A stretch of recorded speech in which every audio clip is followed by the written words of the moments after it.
What's going on, everybody? Welcome back to Talk Sports with Jake. Hope we're all doing well. A lot of this kind of just collection of stuff to talk about today. So let's jump right in.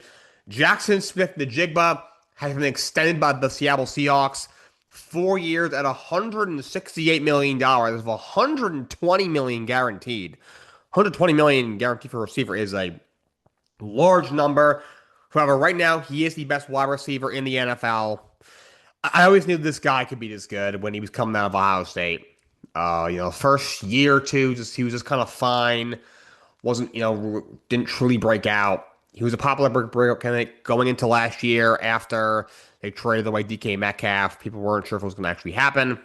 And if it did, leveling receiving, he went absolutely nuts.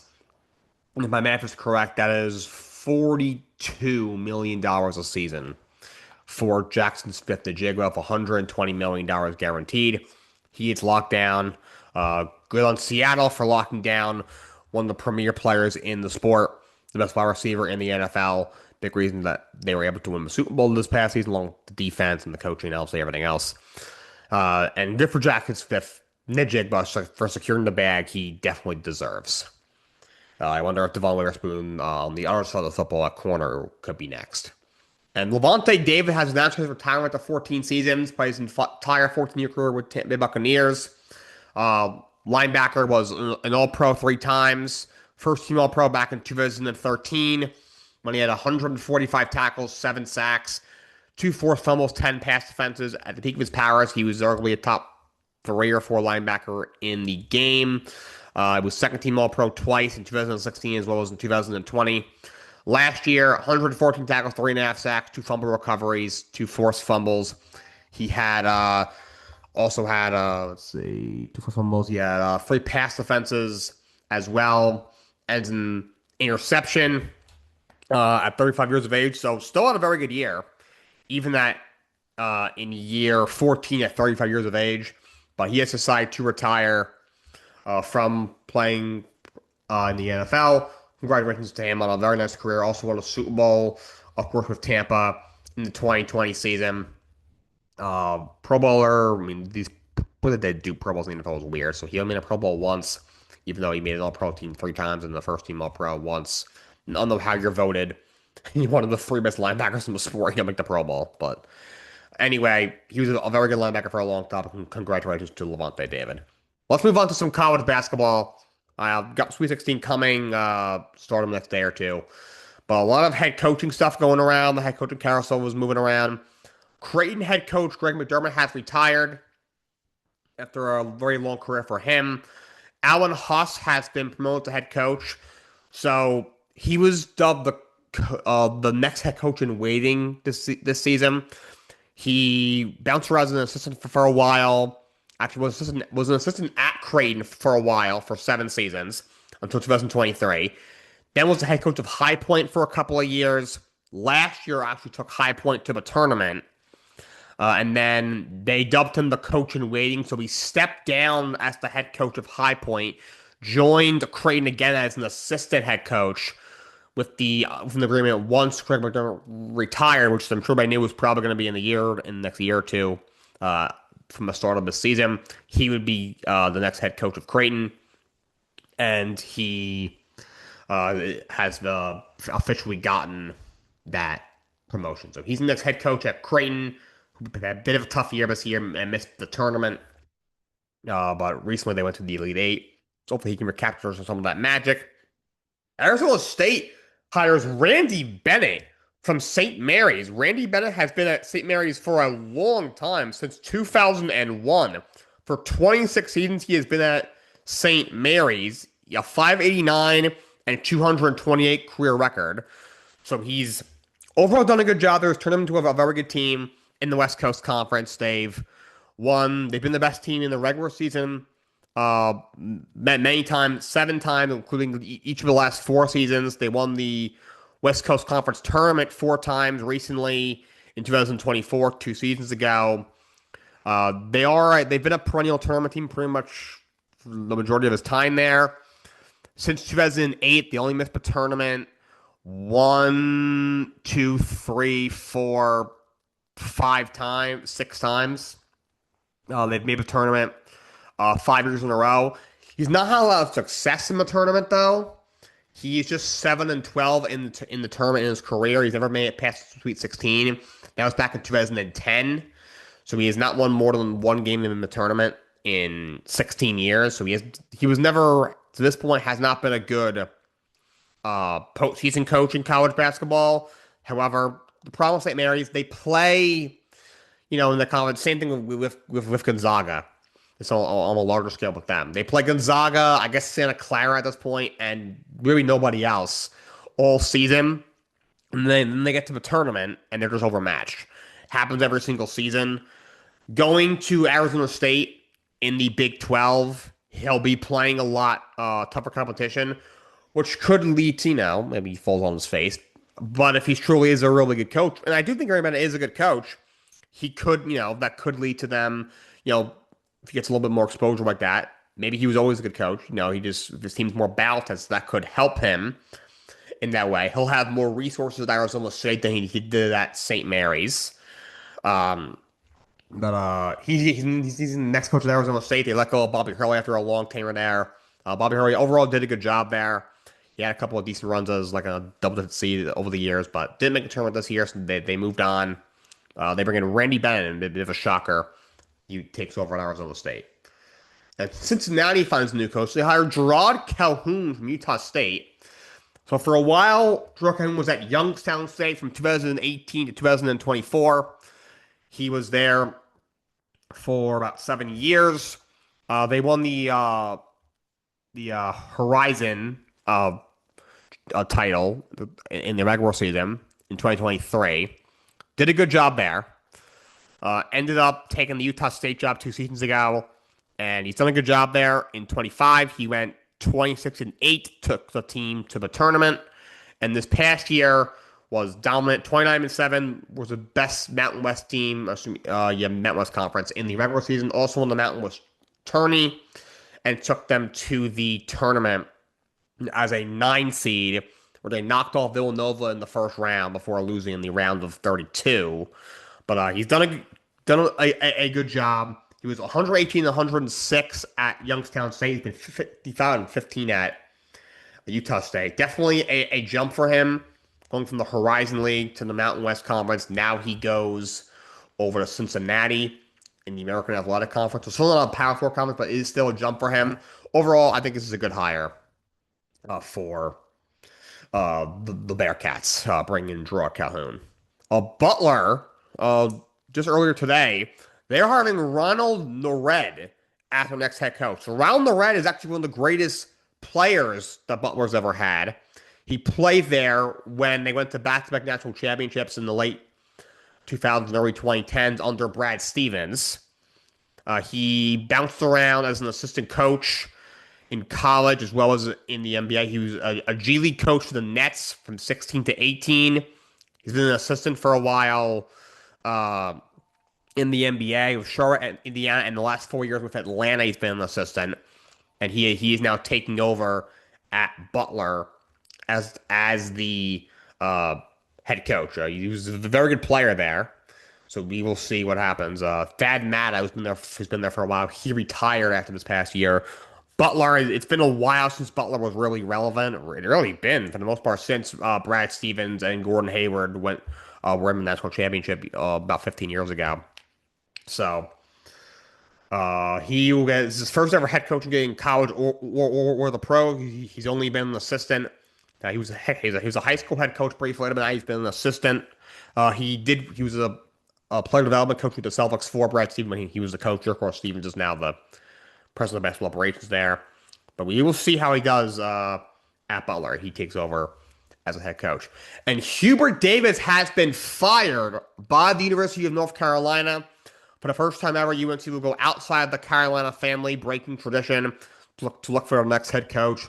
Wonder who they're going to hire. You gotta think it's got to be a big name. They have the funds and the resources to do that. We will see what happens. But Hubert Davis is fired after 5 seasons. He took them as an 8 seed all the way to the Final Four. Might have actually been the Natty the person was Natty in 2022.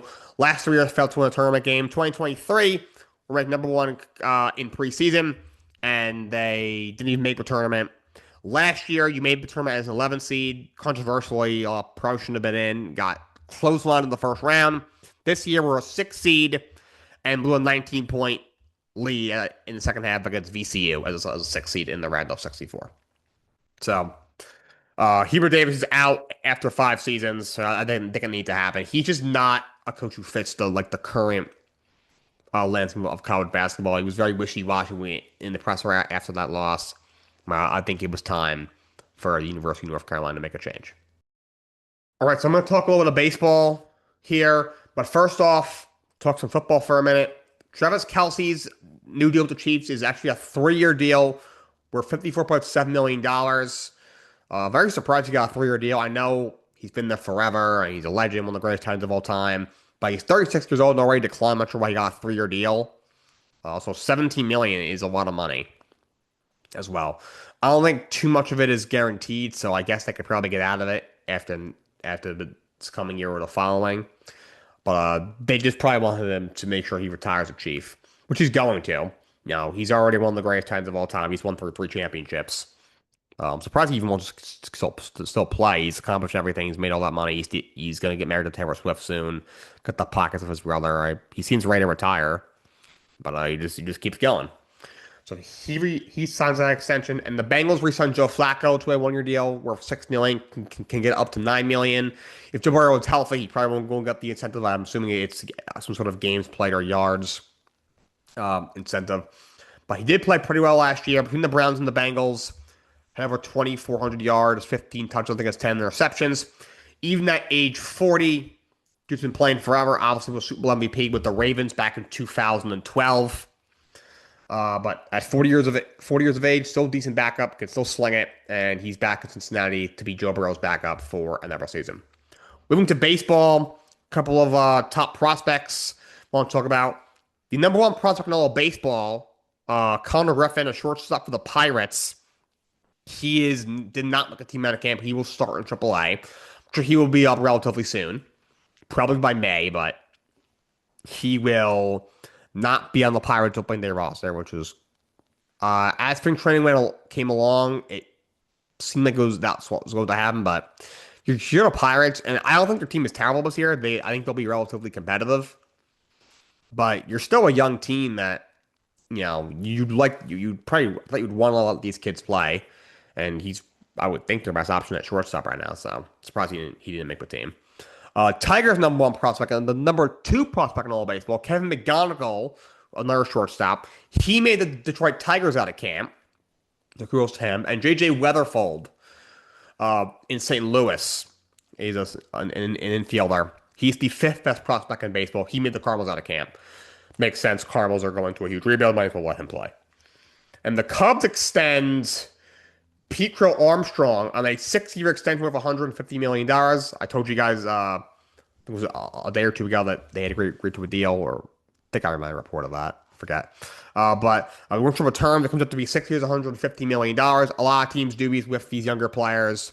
From the team side of things, a guy like PCA, his arbitration was set to be in 2030. You buy out his arbitration years and you buy yourself a couple more years of control of him. And now he won't hit the market until 2032. There is no club option in this deal like there usually is for these. And for PCA, obviously right now you're making nothing. Yes, in a couple of years, when he's fully developed, 6 for 115 comes to a little bit under $19 million a season. He won't be worth that. He would be worth more than that in a couple of seasons. That being said, a kid that young, $150 million is a lot of money. And he'll make $19 million a year, which he won't even sniff for probably another 3 or 4 years. Maybe, probably another, he's still got, 4 years of arbitration? 5 years of arbitration, plus they might not play next year. So he wasn't going to even see anything close to that for another probably 3 years. So I think this year makes sense for both sides. PCA last year, before the All-Star break, was one of the league's best players. Was hitting 265 with 25 homers, 71 RBIs, and a 540 slugging. He really struggled after the break. I think he was playing through an injury in 62 games. He had just 216, 6 homers, 24 RBIs. Not near as many at bats, but obviously big dip there. His base, which already was only at 302 before, he also dipped to 262. His luck just 372, so he really did struggle in the back half of the year, but I think if he's fully healthy, this guy has star written all over him. This is a guy that can give you half decent average, 40 and 100. He's got good speed on the base path. He stole 35 bases last year. This is a guy that can easily go 30-30, if not 40-40. He's an excellent defender in center field as well. This is the definition of like five-tool player. I'm still one over the match trading for Javier, 2 months of Javier Baez a couple of years ago. Sent Billy up to the moon for that one. But cut extended on a 6-year deal with $115 million. Before we wrap up with Monday Night Raw from Monday, I want to do a little story time. So yesterday, I woke up to this pretty crazy story. It's not. It's kind of sports related, but it's kind of not. A lot of you probably know what I'm going to say.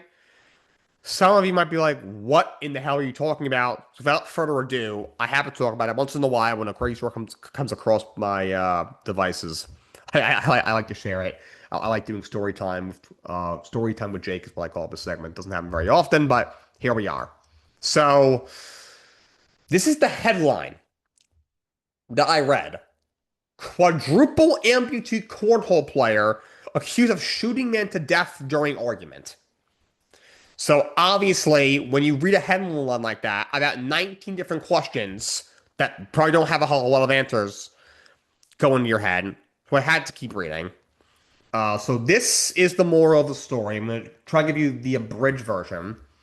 So a gentleman named Dayton James Weber, 27-year-old, he shot and killed a man during an argument on Sunday night. Apparently, he's a professional cornhole player. I don't know how that works.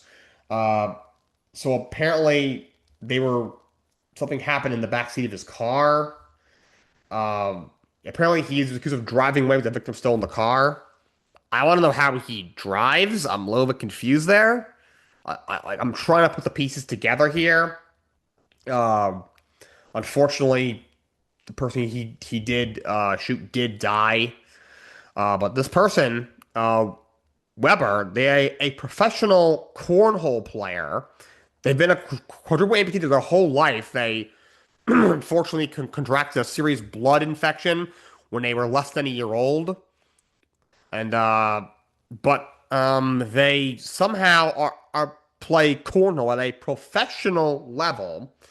They also drive, and they got their hands on a weapon, and unfortunately shot and killed the person, which is very sad. So rest in peace to the person, to the gentleman that was unfortunately deceased in this situation. But just a wild story. I have so many questions that do not have enough answers. To finish things off, let's talk about Monday Night Raw. So we kicked off with a Brock Lesnar promo with Paul Heyman calling out Oba Femi after Oba powerbombed him the previous week, setting up the Oba and Brock WrestleMania match. And Oba Femi comes out. Brock tries to F5 and wasn't able to do so. And then Oba clotheslines him over the top rope. Brock has sold the crap out of this feud over these last 2 weeks. His facial expression was perfect. Kudos to him for really selling and really making Oba Femi feel over. Also, I love his FAF5 shit. That really fits where this thing is going, and it's pretty badass. The Usos versus Division and tag team match ended on disqualification. Who would have thought? Logan Paul, LA Knight comes out and helps out on what they're doing with LA Knight. They got to do something more with this guy. He's still so over. I will say Jay's. It feels like he's starting to kind of get away from the Yeet gimmick. They've teased that in the past, and they kind of lean back into it. So hopefully they actually lean a little bit more into it. But I have a feeling at WrestleMania it's going to be the Usos against the Division for the World Tag Titles. And the Division probably winning. The only way to really say Division. Then Becky Lynch cut a promo. He was interrupted by AJ Lee, which led to the setup of Becky Lynch against AJ Lee for the Women's Intercontinental Championship at WrestleMania in a rematch for the Chamber. I have a feeling they're going to flip it back to Becky. I feel like that was always the plan. but who knows? My thoughts are AJ Lee isn't doing this full time. I don't know why they would want her as the Intercontinental Champion for an extended period of time, and I love AJ Lee. But also her promos still aren't really great. Um, they were not great. We had a backstage segment with Jey Uso and LA Knight talking about Roman Reigns. Could that mean the Bloodline kind of getting back together again, maybe for the WrestleMania match? We had Javon Evans against Grayson Waller. Overall, a pretty decent match. It was very short. Obviously, Kofi and Grayson Waller were going at it. Xavier Woods was off TV because he's injured. A little more crazy Javon Evans spot, which was great. The crowd really, really loved him, and of course, Javon Evans picked up the win. Paul Heyman called out Seth Rollins. At one point, he was just, going to let him hit him with a chair again, it looked like. Then Seth comes down in his mask again. He attacks Heyman, but it came out that Heyman got a restraining order against Seth Rollins. So Seth Rollins was arrested. As this feud's actually been really entertaining. Kudos to both these guys. Seth Rollins is still not medically cleared, and Paul Heyman for taking these bumps from Seth Rollins and these shots from Seth Rollins. They're clearly stalling until Braun Breaker gets back. I do think he's going to come back in time for WrestleMania, probably in the coming weeks. It's going to have to because WrestleMania is in the middle month.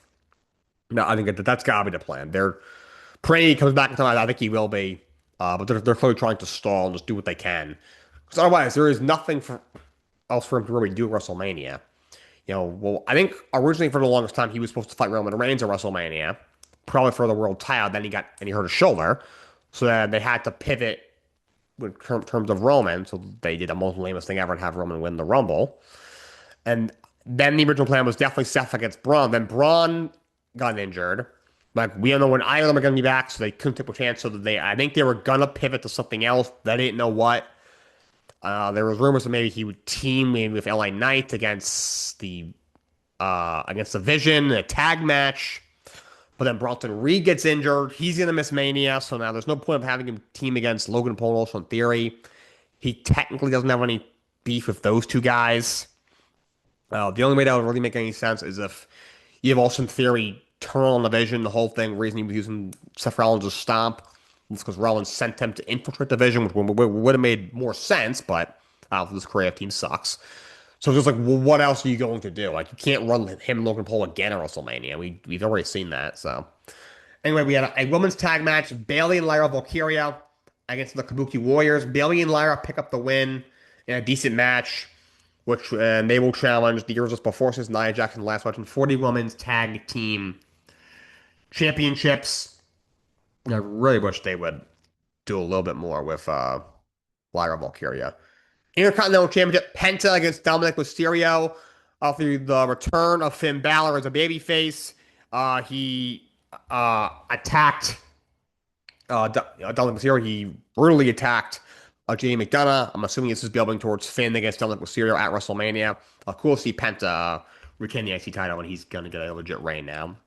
He gets a lot of. He's just so cool with all the pyro and all that. Backstage, we had Asuka and Kairi Singh get into another argument. Then Sky pulled her aside. Of course, they are used to being down to control the guard. Then Asuka screamed at Kairi Singh again. Kairi! I will say, Kairi Singh has done some really nice character work, as I'm pretty sure the breakup between those two ladies is coming sooner rather than later. Then Punk and Roman Reigns had a promo, which led to Roman Reigns attacking CM Punk. The Usos getting involved. Jay kind of calling the shots. I thought it was really cool that Jay called the shots and told him to go after CM Punk. Then it was kind of the mind games kind of continued. I mean, this feud is just. I've said it before. I'm not a fan of either. I think this feud's pretty flat and kind of boring. I still can't believe Roman's response to Punk calling out his dead dad was "You're old," and Punk still got offended by it. It's just such a joke.